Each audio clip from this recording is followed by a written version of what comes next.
You're listening to Heritage Radio Network.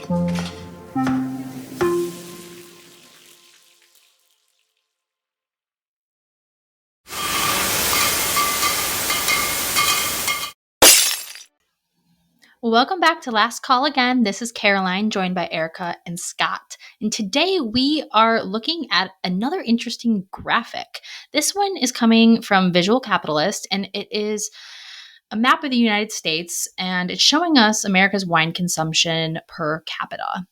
It's based on a report by the National Institute on Alcohol Abuse and Alcoholism. So looking at the map, the lowest state per capita alcohol consumption is West Virginia, followed closely by Utah, Kansas, Oklahoma. This doesn't feel very surprising to me. The highest is Washington, D.C., where Scott is reporting from. So I'm curious to hear from him on that. And then the overall for the entire country average is about 0.42 gallons per person. So that comes out to about 16 and a half bottles of wine a year. So Scott, being in the highest per capita wine drinking zone in the country, what about this was surprising to you? Was that surprising?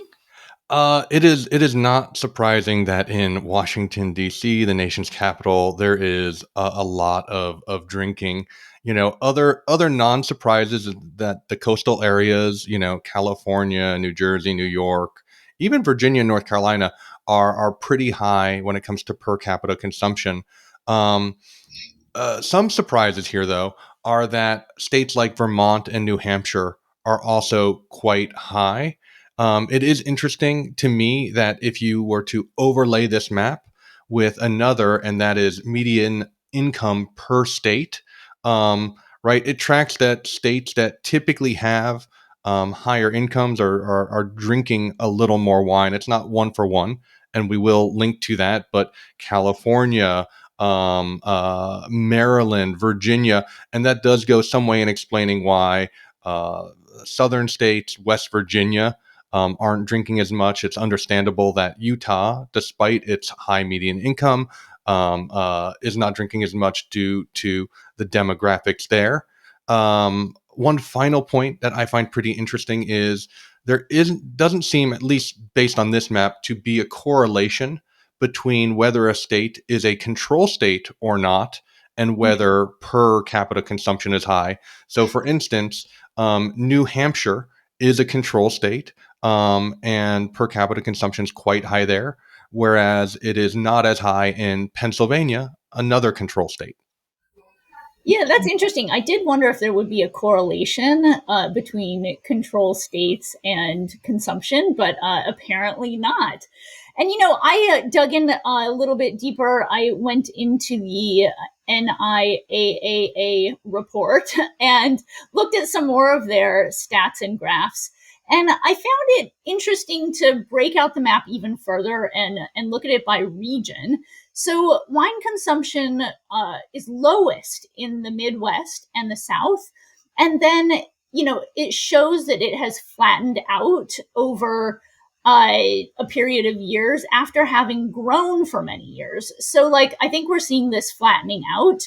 The most recent measure in 2022, which is tracked on this graph, is showing slight declines. So it definitely seems like we saw that COVID bump, but we are not at the lowest amount of overall ethanol consumption.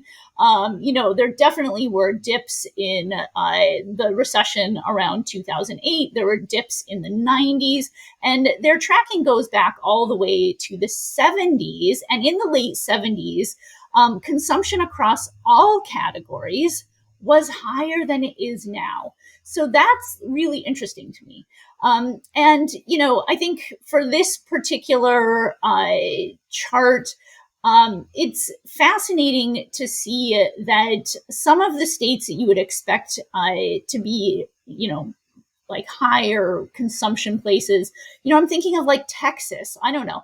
I guess I just associate Texas with being a party state, and Austin and, or Colorado or any of these sorts of places. It really was a bit surprising to me to see that it's the highest consumption states are clustered at the edges of the country. So, we have the entire West Coast, Washington, Oregon, California, even Nevada. We got some Las Vegas shout out there. And then on the East Coast, including Florida is also quite high. So it was interesting to me to see that it really is clustered in the coastal regions for the most part in terms of highest areas of consumption, even extending out to Alaska and Hawaii.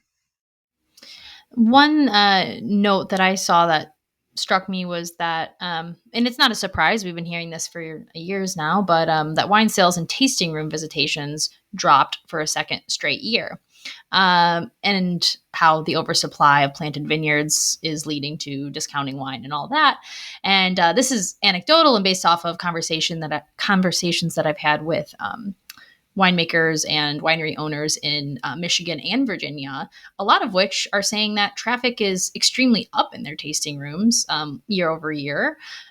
So again, anecdotally, I think there is sort of a shift happening in just the American wine and where people are looking for wine from. There might be drops in, let's say, California tourism, wine tourism, as compared to 5 years ago. But I do think there are bright spots that hopefully I can explore more soon here for you all. So that's all we have time for.